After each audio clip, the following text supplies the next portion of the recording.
C'est des décisions qui, sous couvert de justice, ternissent son éclat. La semaine dernière, la Cour pénale internationale a franchi un nouveau seuil dans l'absurde en émettant des mandats d'arrêt contre Benjamin Netanyahou, Yoav Gallant et, comble du ridicule, le cadavre de Mohamed Def, responsable militaire du Hamas éliminé par Israël en juillet dernier. Bienvenue à tous dans ce nouvel épisode de Politiquement Vôtre sur Tandem TV. Alors, comment expliquer une telle décision de la CPI qui, par son caractère scandaleux, illustre une fois de plus le traitement de défaveur réservé à Israël sur la scène internationale? La Cour pénale internationale, qui se veut le bastion de la justice universelle, s'illustre plutôt comme le champion du deux poids deux mesures, alors que Netanyahou et Gallant, qui mènent une guerre de défense pour la survie d'Israël, sont pointés du doigt, des dictateurs sanguinaires, eux, restent intouchés. Bachar el-Assad, despote dont les mains sont tachées du sang de centaines de milliers de Syriens, jamais inquiétés. Kim Jong-un, maître absolu de l'une des dictatures les plus oppressives de la planète, jamais inquiété. Le régime des mollahs iraniens, qui en plus de financer le terrorisme détient le record macabre d'exécutions. En effet, on estime à une exécution par pendaison toutes les 4 heures uniquement sur le mois d'octobre 2024, mais apparemment cela n'intéresse personne à La Haye, car devinez quoi? Jamais inquiété. Pourquoi? Eh bien tout simplement parce qu'ils ne sont ni juifs ni israéliens, no Jews, no news. Mais ces mandats d'arrêt, aussi grotesques soient-ils, ne sont pas sans conséquences. Théoriquement, Netanyahou et Gallant ne pourraient plus se rendre dans les 123 pays ayant ratifié le statut de Rome sans risquer une arrestation.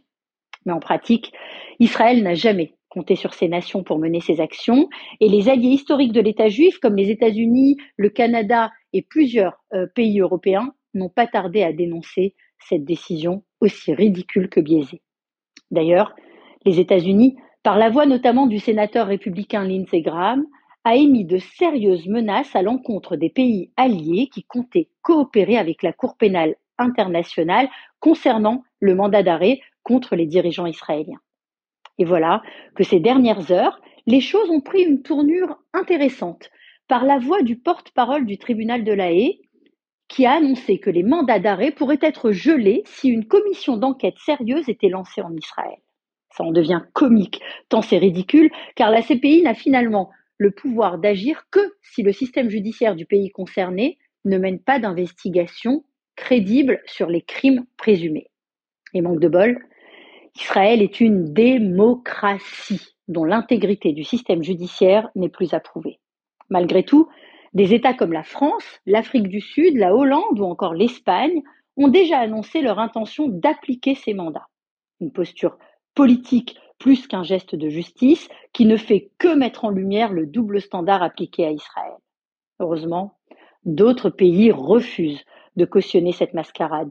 La Hongrie, pour ne nommer qu'elle, a fermement dénoncé la décision, rappelant que la justice ne peut être utilisée comme un outil politique. Et que dire du mandat d'arrêt contre Mohamed Def, qui est peut-être le point culminant de cette farce judiciaire. Ce chef terroriste, responsable de la mort de milliers d'innocents, a été éliminé en juillet dernier lors d'une opération militaire israélienne. Sa mort a été largement médiatisée, mais il semble que l'information ne soit pas remontée jusqu'au bureau feutré de la Cour pénale internationale. Car à ce compte-là, pourquoi ne pas émettre également un mandat d'arrêt contre, je ne sais pas moi, Ramsès II ou Ivan le Terrible? Après tout, ça ne mange pas de pain.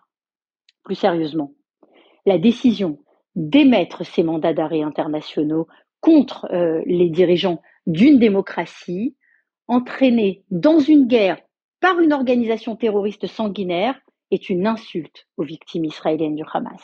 En plaçant sur un pied d'égalité les bourreaux et les victimes, la CPI transforme un terroriste notoire en une figure martyre légitimée par le tampon d'une institution internationale. Finalement, cette affaire ne fait que renforcer le discrédit de la Cour pénale internationale. Israël, qui n'a jamais adhéré à cette institution, avait vu juste. Ce tribunal se révèle incapable de juger avec impartialité. Ces mandats d'arrêt n'affaibliront évidemment ni Netanyahou, ni Gallant, ni la volonté d'Israël de se défendre face à ceux qui cherchent à nous détruire. Mais ils exposent une vérité essentielle.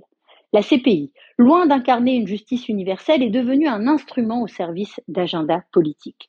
Une justice qui cible toujours les mêmes, qui ignore les véritables tyrans et qui se perd dans des décisions absurdes est une justice qui trahit sa mission et renie ses principes. Israël continuera à se défendre non pas pour plaire ou déplaire à l'AE ou à l'ONU, mais parce que c'est son droit et son devoir les plus fondamentaux. Parce que c'est ce que nous faisons depuis 2000 ans et que rien ni personne ne pourra affaiblir notre espoir d'être un peuple libre sur sa terre, la terre de Sion et de Jérusalem.